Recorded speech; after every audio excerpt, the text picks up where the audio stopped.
my name is Paul McDowell. I'm the newly arrived Chief Executive Officer at Nacro.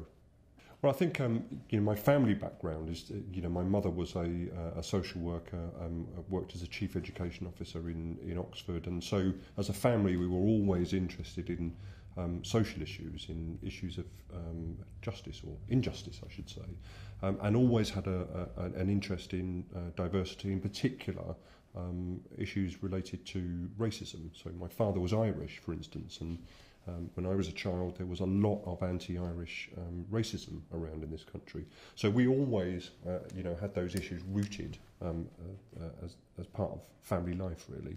As I grew up, I became interested. I was a big music fan, I was a big football fan, still am, and certainly the music in the late 70s was directly linked to many of those issues. So I became interested through music in movements like Rock Against Racism and then the Anti-Nazi League, and became interested in the issues of anti-racism in particular.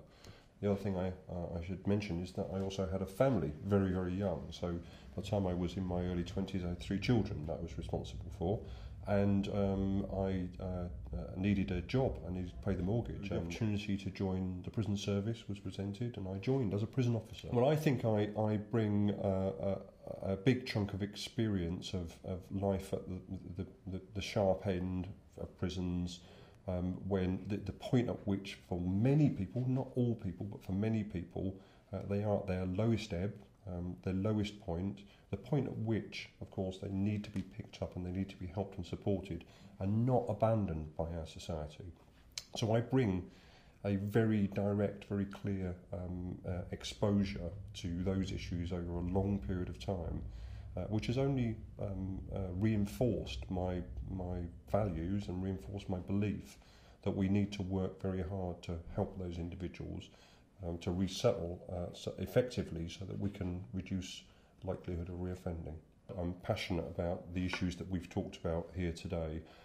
It is a genuine privilege for me to be offered the opportunity to be responsible for the running of this organisation, which I have had an immense amount of respect for many years, for 2 decades now.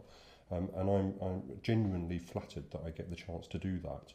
And if I think back all the way back to my teenage years, if I could have predicted that this is what I would end up doing, this is the type of work that I could have influence over, I would have been quite chuffed about that. So I'm really pleased to have that opportunity as we move forward.